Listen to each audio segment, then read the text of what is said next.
2025 ended with a sucker punch to my face and with my heart bloody, beating, dripping on the ground. Lost my job halfway through the year, and that left me unemployed for 6 months.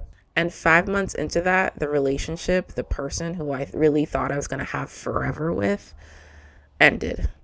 And after 4 years of being in that field and a wolvenous amount of private federal student loan debt, the promise that I had at 22 started to feel like a very, very imbalanced investment, to say the least. Like my life is literally falling the fuck apart and I'm getting hit after hit. I went back, like every other woman in my lineage, the nervous system imprint, the body memory. I went back to what I knew, what was familiar. But the formula that I had at 22, that my mother had, that my mother's mother had, and my mother's mother's mothers had, wasn't working quite the same way anymore. I went back to waitressing and I got laid off because I wasn't picking it up fast enough. I was heartbroken and took a hit to my self-esteem. I literally felt like, oh my God, am I just aging out of this? I can't even do what I used to do. So then I picked up the strength inside of myself and said, I will go back and be a cashier like I was my first job outside of college. I will do cashiering. And I told myself, this is temporary and I just need this to get through this season. And lo and behold, I got fired again because I was late too many times. I really want to take a second, take this moment and zoom out for all of the women in my lineage who had to be who they wanted you to be, who you must be, what they want in order to survive. This command quietly, slowly, carefully suffocates the voice of the soul, the spirit. It literally grabs us by our trachea. This oppressive system force holds us and commands us to look at it and not listen to the power of our soul. And quite literally in this paradox, we forget where all of our power lives. If you are in a similar position in life where you feel like everything's falling apart and it's a shit show, I want to offer this to you like I am holding out a cup of hot chocolate. Let yourself feel every single emotion. The tears, the rage, the heartbreak, the disappointment. Let yourself feel them, because it is in this moment that we are tilling the earth, we are building ground, we are finding something sacred. It is in our emotions there is gold. The through line that I've learned in my recent breakup is that to be in relationship, true relationship, is to release control. Most of the time we don't even think we are trying to control something. We think we're moving towards a goal or a destination or just something we really want. We think we're just taking action towards the thing. Slowly, subtly, when there's urgency behind that, when you're trying to force an outcome, control an outcome, you are not in relationship. It is all call and no response. It is a monotonous monologue. It is not a dialogue. No response. You're not even listening to the response, and not in the idea of the response being you're horrible and terrible and you're messing up and being a bad human being. This is a story. Our thoughts form a story, a timeline, if you will. And in the study of quantum physics, all timelines exist side by side. So when you are thinking, feeling the thoughts that you are a screw up, you're not good, you are late, you aren't moving fast enough, comes the next lesson that I've been learning is the pause. This is the most powerful timeline switch that we could make, that the woman in my lineage could not truly savor. Would be lazy, unproductive, unfocused, slow, cannot be powerful, lineage shifting, timeline cleansing. No. That is a practice long forgotten from the templates of our bodies. Source and practice of magic, if you will.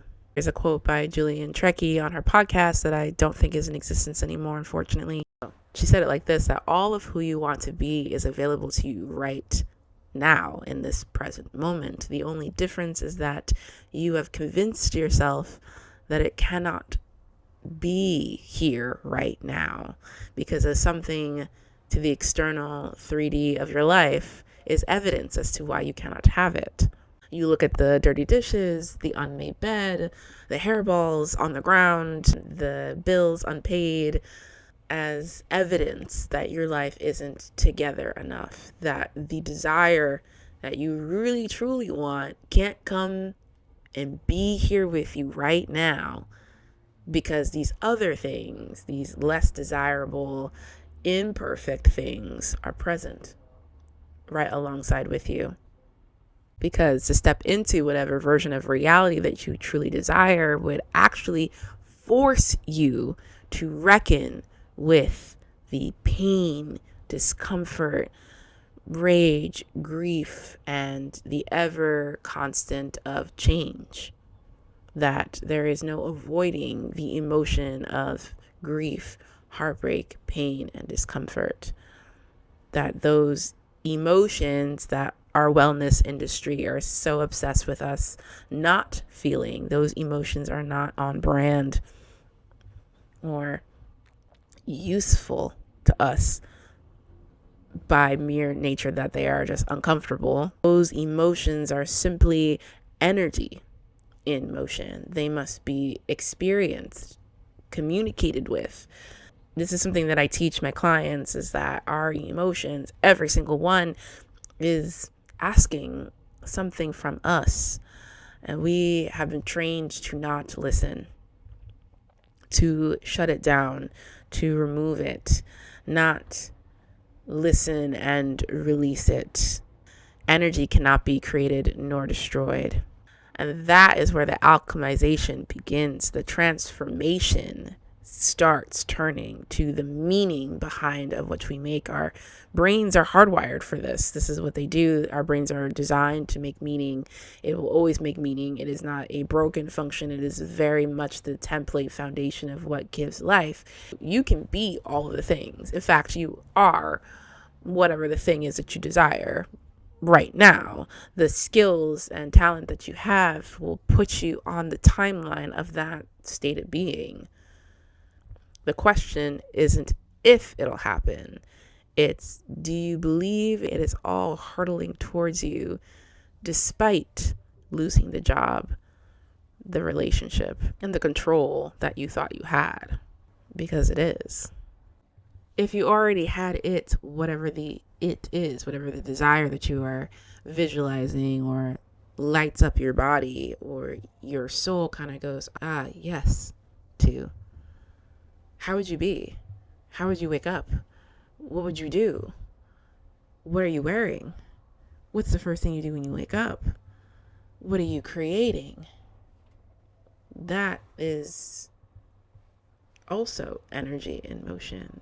In losing my corporate remote job, I thought the amount of money that I could have gotten in that promotion was the only way I could get that level of money. In losing the relationship that I had, I thought there was only a version of myself that I could be through this person. When you release the power from the 3D, the external, it's like an unconscious excuse we give ourselves. Convince ourselves out of our own power because the fear of reckoning with all of the power that's within us is a lot more scarier, daunting, maybe even disorienting than stepping into the version of ourselves who already has it and does it.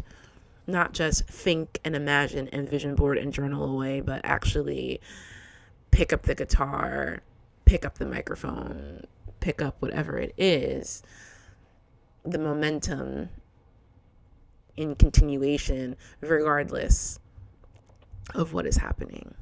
This is when self-concept, this is the belief we have about ourselves and what is possible for ourselves, has to become stronger than anything that's happening in the 3D around us. I teach it to my clients as well, so that maybe my daughters will also know that the man, the job, whatever it is, doesn't define them, but the power and all of which of life creation and force literally lives in their womb. I hope this helps someone out there. I hope this awakens something in someone. I hope it helps someone if you're going through a hard time. And I will see y'all next week. Bye.